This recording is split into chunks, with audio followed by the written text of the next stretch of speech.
Hello, my name is Nidra Sadorf, President of Demco. Thank you for joining today for our webinar. We're going to talk today about creating learning environments that help student achievement. One of the things I'd like to kind of talk about as a little bit of a preface is this term learning environment. So throughout the presentation today, you'll hear me talk a lot about libraries and share some case studies about libraries. But really what we're going to talk about is a little broader than that. And the reason that I've chosen to use the term learning environment is, in particular, this could be a library, a makerspace, a learning common, really anywhere in your school that collaborative learning is taking place, okay? So I'll often use a few of those terms interchangeably as we go through, but we're really talking about collaborative learning environments and centered around the library. So thank you so much for being here. And I'm going to disappear so that we can all just focus on the slides as we go through it.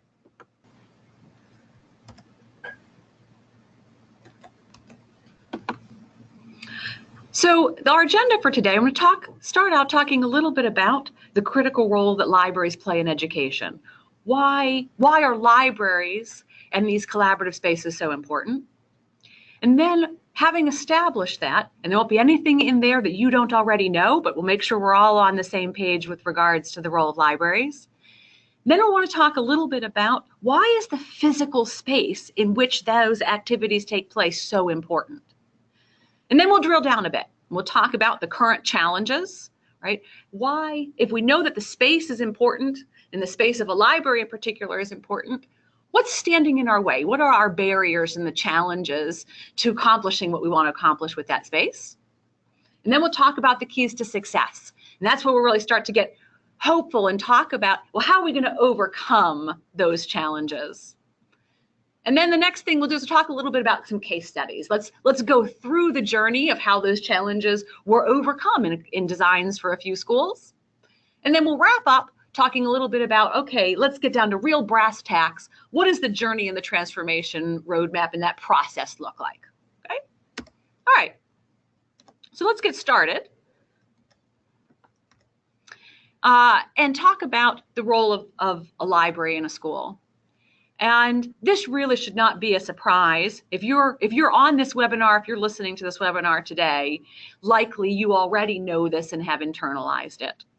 That the evidence is incontrovertible that student achievement is higher in a school that has a librarian and a certified librarian.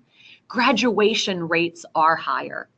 And this impact is particularly exacerbated in high poverty schools, where the graduation rate differences are significant based on whether or not there is a certified librarian.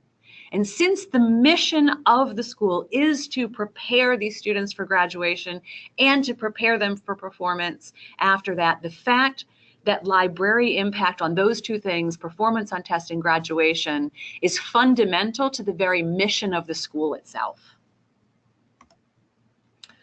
So now that we have well established that the library and the librarian have an important role, why is the space important then?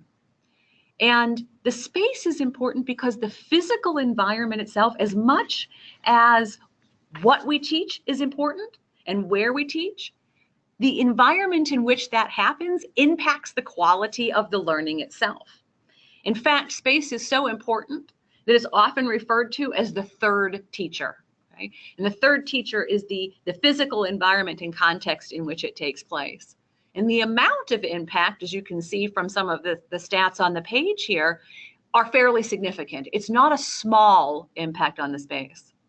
What do we mean by the physical environment? Well, the physical environment can include the design of the space, the ergonomics, the acoustics, the temperature, the lighting, the color.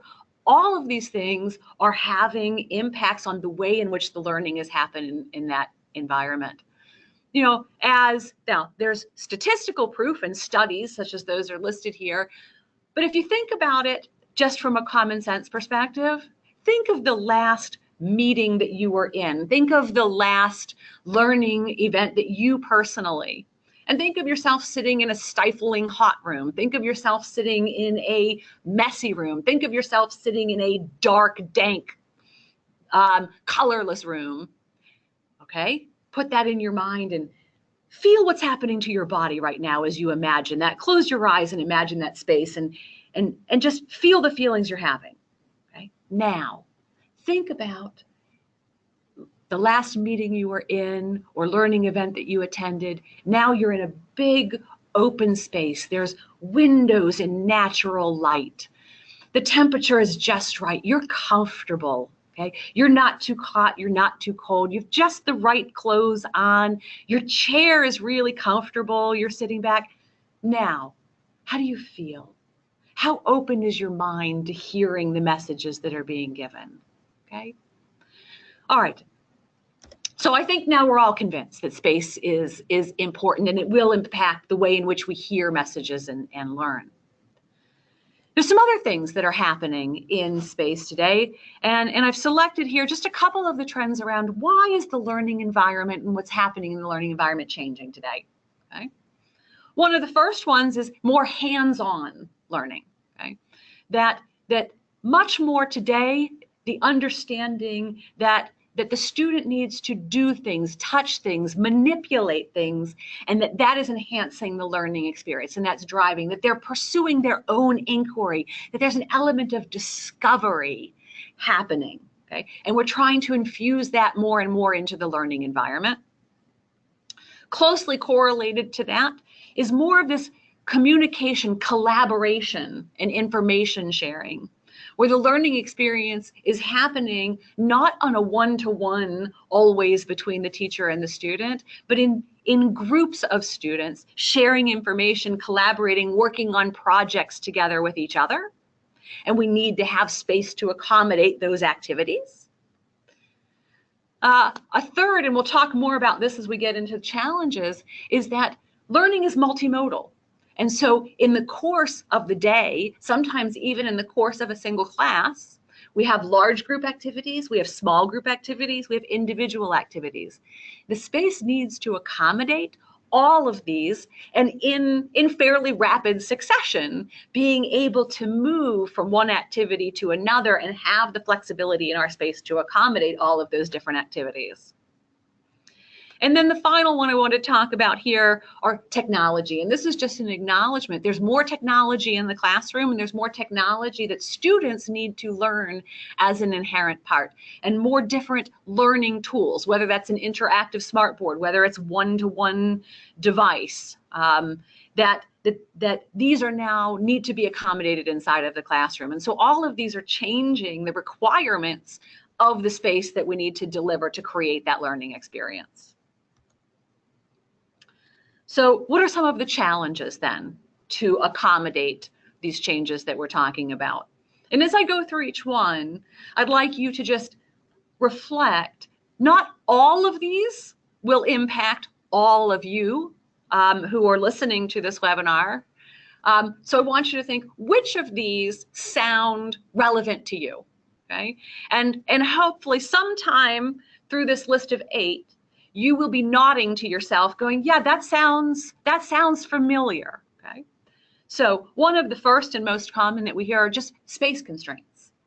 So think about, do you physically have enough room in order to accommodate these, right? Or do you just, a lot of schools and a lot of libraries are challenged simply by not having enough square footage, enough space, right? Or the space is full of a lot of stuff. Another one might be that your current furnishings are heavy and they don't move easily. Do you ever have to call maintenance when you want to reconfigure your space? Do you need to bring somebody in just because the table is so heavy that when you want to move it, you can't do it yourself? Going even further, maybe you can your students? If we want our space to be self-directed, if we want our students to own the space, can they make it their own?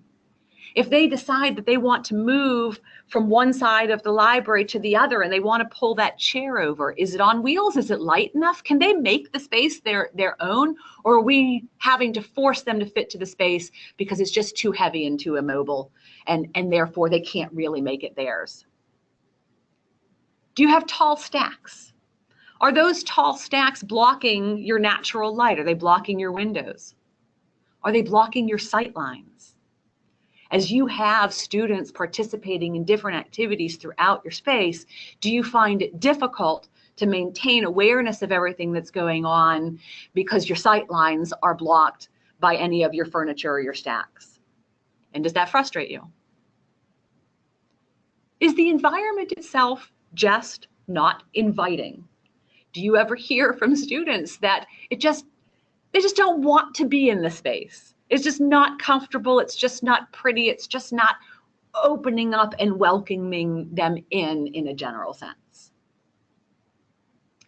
This is a big one. Do you have not enough access to power outlets? Do you have difficulty charging devices, providing charging opportunities for your students? We also know that when we begin the process of updating our space, for most of us, we can't do it all at once. So do you find frustration with integrating your new furniture with your existing furniture? Do you sometimes feel that you have a Frankenstein mishmash, right? You're on a journey to the new, and does it look like you get frustrated through the process because you want to do it all at once because it just doesn't match, and you feel like you're in an in-between state sometimes? Do you have difficulty blending activities and noise levels, where you want some students to be able to work quietly and concentrate, but at the same time, you'd like a fun area where kids are working on a project and talking to each other? Do you ever get complaints from your students because some of them can't make as much noise as they want to make, or other ones bothered by the noise being made in other areas, and you're trying to meet the needs of all of your students, and do you find that difficult? Or do you find ever challenges balancing different activities? You want a makerspace, and you want some 3D printers, and you want virtual reality activities going on, but you also want to make sure that you're continuing to advance the importance of literacy and books, and blending all of those to show the full gamut of what you are doing from a library's perspective and getting all of that across. Is that a challenge? Collectively, these are the challenges that we hear very frequently from libraries across the country, and are a real shared experience trying to move into the meeting of the needs of the 21st century learner. So if those are the challenges, let's talk a little bit about what is the vision and what do we aspire to as we overcome those challenges, and what are the real keys to creating a true learner-centered space, okay? Well, the first thing that I always like to talk about is that there is no one secret recipe answer, okay? I would love to tell you that we here at Demco have the magic binder up on the shelf, and I will pull it off and I will tell you, ta-da, here it is. But that's just not the way it works. Every school, every library is unique. And it's unique because your students are not identical to the students at every other school. Your school has a culture. Your community has a culture. Your school has a brand. And therefore, what the most successful environment is needs to be tailored to that. It needs to respect the integrity and the community and the message and the feel. And so you need to tailor it. You need to understand how your teachers want to teach, how your students want to learn, and what the character of your community is. And that's where every project needs to start. I mentioned in there students in particular, right? Yes, it needs to reflect the teachers. Yes, it needs to reflect the community. But I also strongly encourage incorporating the voice of the student. If we want them to learn in the space, they'll learn in the space if they're comfortable in the space. And for them to be comfortable, you need to identify what that means to your students and let them get their fingerprints a little bit on the design of it. The next piece, since we're talking about learner at center, is it needs to fit the size of the user, right? Meaning that if you have second graders, you don't want chairs that are so high that their feet are dangling, right? That's not comfortable and it doesn't make it feel like it's theirs. On the other hand, if you're a high school, you don't want grade school size furniture. Right? It needs to accommodate and fit to the size of the users that you have in your space. It needs to integrate technology. Right? We talked about this as one of the trends and recognize there will be technology in the space and we need to create provision for it, right? Which includes having access to power outlets and things like that. We wanted to promote a culture of inquiry. Right? Again, we talked about that as one of the key trends: more hands-on learning, more self-directed, more creation of curiosity and inquiry. And so we have to have little tantalizations. I don't even know if that's a word. We have to tantalize our students as they come into the environment, okay, and create points of interest for them within the space. We absolutely want to make sure the furnishings are mobile and multi-use. Now, this is for a couple of reasons. One is the day-to-day, if we want students to really make it their own, so move this chair, drag it over there, and work together in this little pod or separate out. The other reason it's so important for mobile and multi-use is a recognition that whatever we think we know today about the perfect way the space should be set up will not be true at some point in the future. That we want more recognition that a space is almost a living, breathing organism, and we want to be able to adapt on an ongoing basis to that. And the more multi-use, the more mobility that we build in. There's a third reason. I mentioned that one of the challenges is that very few libraries have as much space as they would like. And that means that the same space has to be different things at different times. What do I mean? In the morning, it might need to be almost like a classroom where we're going to do some computer training, right? Or we're going to have a group activity. But a couple hours later, it might need to be an open space, and we need to move all of those tables out of the way. And a couple hours after that, it might need to be 3 or 4 different pods of activities for small group. So if our furniture isn't mobile and multi-use, we can't make the space be different things at different times. But if it is mobile and multi-use, then instead of needing 3 different rooms for those things, now magically, my one room is all 3 of those rooms, and I've just tripled my square footage. Okay. We certainly want it to be easily reorganized to adapt to the learning needs, right, which is what we've just been talking about. Also want to acknowledge that we have to support a variety of different learning styles and teaching methods. Right? We have a lot of teachers in our school, we have a lot of students in the school, and not every student learns the same way, and not every teacher teaches the same way. And the teachers don't teach the same way for every subject or every activity they're trying to teach. We want to have a very flexible environment so that we can tee up what's needed for each one of those different learning activities at different times. And then finally, we want it to be sustainable. Sustainable meaning that we're going to have a lot of people using this furniture, and it needs to stand up to the kind of wear and tear that a library has. Okay? And design for flexibility and changes is, again, we recognizing that the needs in the space will evolve over time, and we want to be able to roll with that and evolve with the changing needs. So let's take a look now at a more practical level. We're going to take a look at 2 case studies of what their specific goals were, what the challenges they had, and how those were accommodated through the design of a new space for them. So we'll talk first about creating a learning hub, okay? And you can see some of the before pictures there on the right-hand side of the slide. This library's goals were to be able to use the space for different functions at different times. Being able to support some collaboration activities within that, and also some quiet reading activities.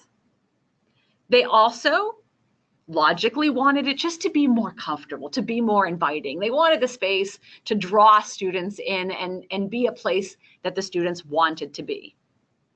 Like many libraries, they wanted open sight lines so that the librarian and the staff could keep an eye on everything that's happening within there. And as this was an older library, they also needed some additional power options because they had a severe shortage of access to power. Now, there were a couple challenges in their way on the journey to meeting those goals. One, and you can see this a little bit in the picture, the furniture that they had was very heavy and it wasn't mobile.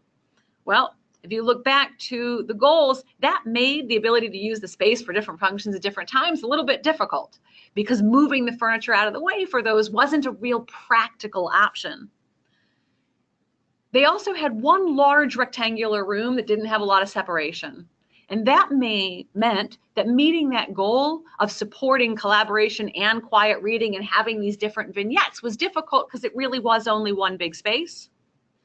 And finally, they needed a lot of shelving to accommodate that, and that took up a lot of the room and also limited their ability to add in some of their things. So let's take that now piece by piece. So I mentioned one of the goals was that we needed to take this one big rectangle and turn it into multiple spaces. So if you're looking at the after picture, one of the ways that was accomplished was through creation of mobile shelving. Okay. Now this accomplished a few goals in one. The mobile shelving and those curved units that you're looking at there are on casters. The beautiful thing is you don't see the casters because it's resting on them. So they aren't creating disharmony to your line of sight, but they are actually on casters so that they can be moved out of the way, meaning that the space could be reconfigured very easily at any given time. It also creates some natural separation then in the space, taking that one big square and turning it into smaller vignettes. We said that a second goal was to create some spaces for comfort and quiet reading. So again, here you can see some fun areas, right? Some more comfortable, you'll see more soft seating now being built in, and browsing, taking the books and putting them into a more browsing configuration, right? Looking at the face of a book is a little bit more appetizing than looking at the spine of the book, and it draws the students into those. Inviting spaces for collaboration. So in the before picture, you see a fairly traditional wooden table. The very front of the after picture, you see one of the most popular pieces of furniture, especially among students, which is a dry erase table. Because really, as we think back to our childhood, what did you most want to do on a table that you weren't supposed to do anyway? You wanted to write on it. And the beauty is that today there are tables that you don't have to be yelled at for writing on. In fact, that's precisely the purpose. It enables that collaboration and engagement. Creating clear line of sight. And again, this comes a lot to using mobile shelving and using lower shelving, right? So that it isn't standing in the way. The taller shelving is against the walls, never against the walls where the windows are, because we certainly don't want to interfere with our beautiful natural light. Line those other walls with the taller shelving, and then down through the middle, how our lower mobile shelving. Again, we can move it out of the way when we need to, and even when it is in place, it's not interrupting our sight lines. Let's take a look at another case study, and here we're going to look at a learning common in STEM lab. The goals here, we wanted to have a variety of zones, right, for different activities to take place. We, as we always do, want a welcoming environment. And there was a specific goal in this case to increase the usage of the library and increase the usage of the STEM lab. And an acknowledgement that creating a more appetizing, inviting, as well as functional environment would help to drive up that increase of usage and also increase the power of the multimedia and collaboration activities.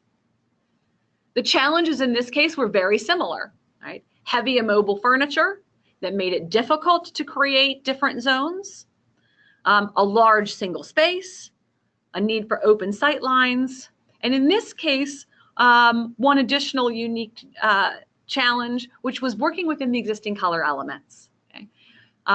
There wasn't the option for changing some of the colors of the carpet, right? So this is a renovation and not a rebuild. So they had some fixed color elements that needed to be worked around. So let's take a look at the before and after. So creating some comfortable collaboration space, right? So So now what you see is again, the incorporation now of a different kind of soft seating. It's both more comfortable, it's tailored. We said one of the keys to success was to tailor to the size. And so you'll see here now more of a booth configuration tailored to the size of the students. And also facilitating collaboration, the face-to-face kind of seatage there that encourages students to come together within that space. Making a more welcoming environment. Now, there are a few dimensions happening here to create it as a welcoming environment. First, you want to think about the colors. And these colors were selected to create a palette of things that work together and also worked with the existing colors that were in the space to pull out some of those complementary colors. But also using a variety of different types of seating. It's that mixture and the playing off of each other that creates an overall more interesting environment. Putting in some different shapes, creating curves and harmony and lines of movement into the space that also gives it a little bit more of an energy within there. Mobile flexible furnishing. So in the original on the left-hand side, you'll see those tables, in fact, required them to bring in custodial staff anytime that they wanted to move the tables. So they were replaced with the furniture on the right. Now, what you might not be able to tell just from the picture alone, all of those tables are on casters. They are reconfigurable into different orientations. So you're seeing one moment in time, but if we would go back and take another picture a few hours later, instead of those large 3 tables, you might have some different shapes. They might be reconfigured into 8 tables. They could all be pulled apart into separate ones, or they could be completely collapsed down and wheeled out to the sides of the room and collapsed down to a configuration where they would really take up very minimal space within the room, allowing the room to be used for any other function or activity.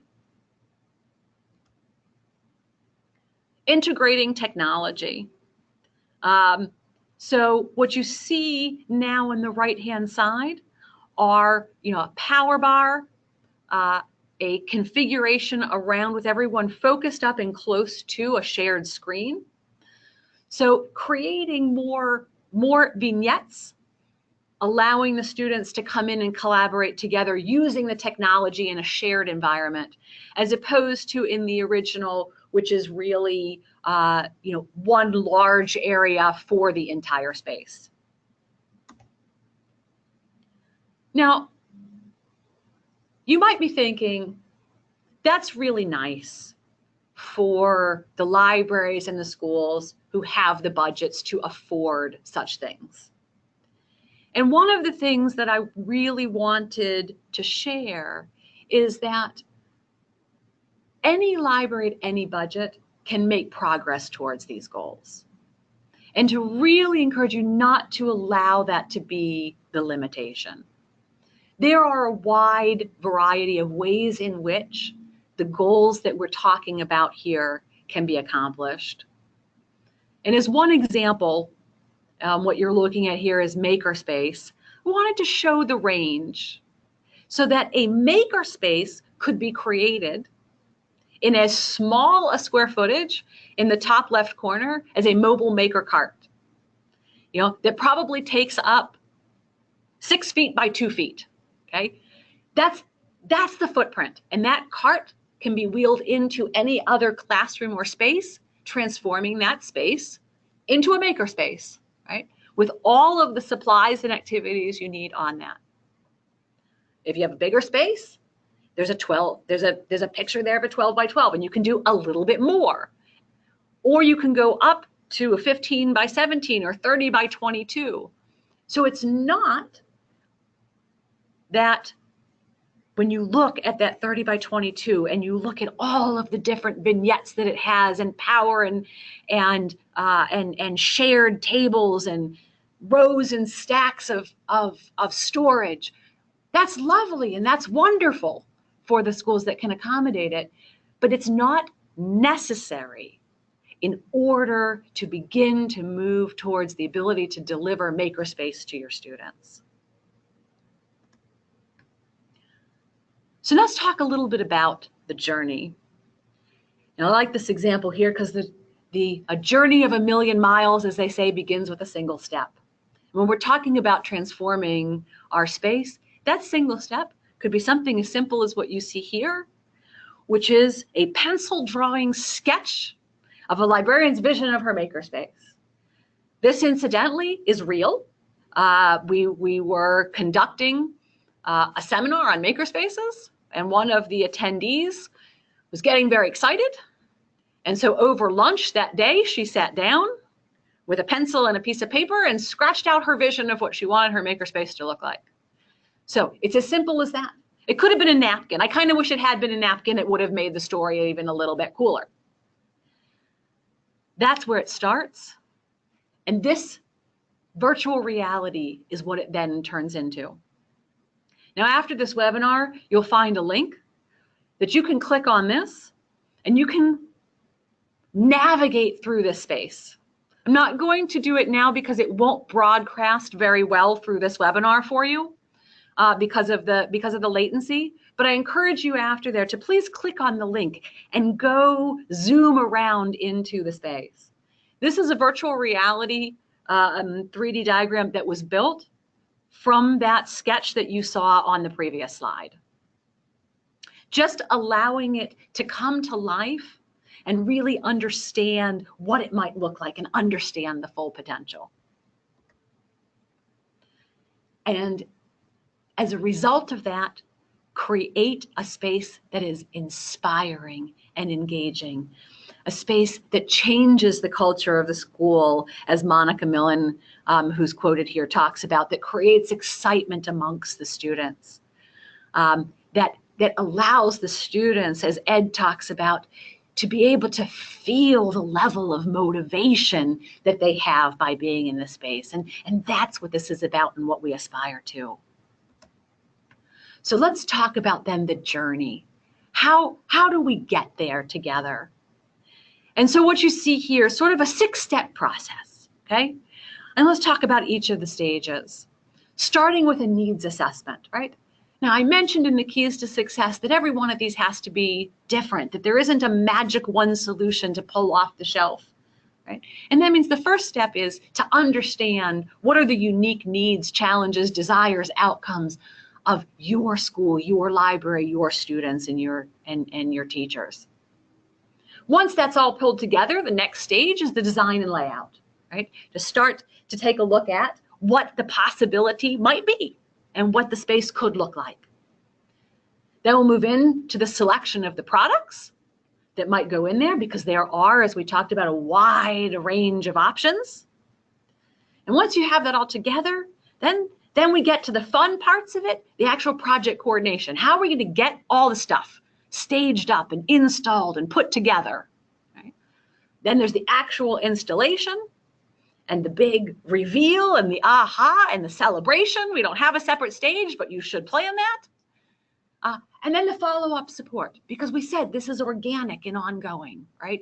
So it doesn't really end. And in fact, probably should have made these 6 into a circle, because it really does continue in an iterative way. So let's bore down a little into each of these. Needs assessment. So the needs assessment is going to start by uncovering your goals for your school. And they might be some of these things that we've talked about today: making a more welcoming environment, creating more collaboration, just becoming more comfortable in the space. You might have some other needs. And that's what this first step of needs assessment would seek to uncover. We also would collect some current state photos. These create a great baseline to understand what you have to work with, right? To understand what are the architectural elements and confines within which we need to design the future state. Incidentally, they also make great before and after, and who doesn't love to look at some good before and after transformations, right? So definitely want to make sure that we have those before current state pictures. We move into stage 2, which is the design and layout, as I mentioned.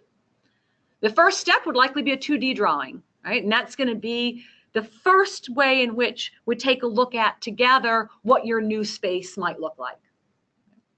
Now, if you're like me, This is a good starting point, but it's a little bit difficult to really fully envision from the 2D diagram. So the next stage is to choose the colors and fabrics that are going to go in there. And so our design team will help to understand what are the colors that currently exist. Maybe you have some school colors that you want to promote in there. You certainly want to make sure that the colors are creating the right environment. And as you may know, different colors impact the psyche in different ways. And so we'll work to make sure that they're appropriate colors, make sure that they integrate well, that they're complementary to each other, and that they're complementary to the colors you already have in the space. The next step will be to create a 3D rendering. And this is where you can really begin beyond the 2D to see what it might look like. Okay? These are wonderful if you're doing fundraising. They're wonderful if you need to go and get additional approvals. They're wonderful for getting your students and teachers and community involved in the understanding of it.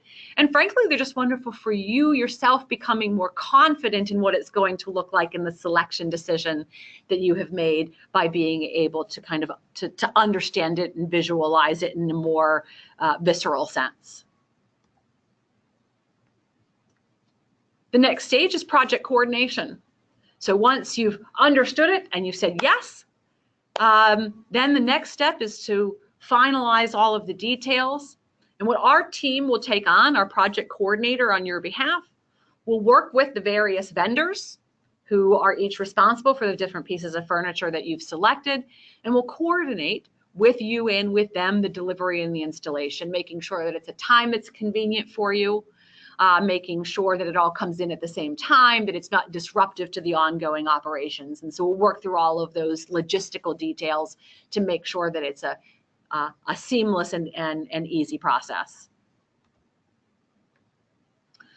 And then the installation day will come, and then the doves will be released and the rainbows will shine, right? And we'll make sure that the delivery is professional, that the installation is coordinated with your schedule, that it's put together in the right place and in the right configuration to bring to real life now what you have envisioned and seen in the drawings throughout this process. After that day, you'll have continued ongoing support even after your project is complete. Follow up to make sure that it's working. Certainly, we'll want feedback on how the students are responding to it. And then, as we said, because it is a living, breathing thing, making sure that we're helping to iterate the environment as you discover new needs, changes, and adaptations that you want, as well as just to make sure that you understand what you have, that you can ask follow-up questions and have additional ongoing support. So I thank you so much for joining this webinar here today. And I wanted to close with some additional resources where you can go and get some more information. Please check out our ideas site.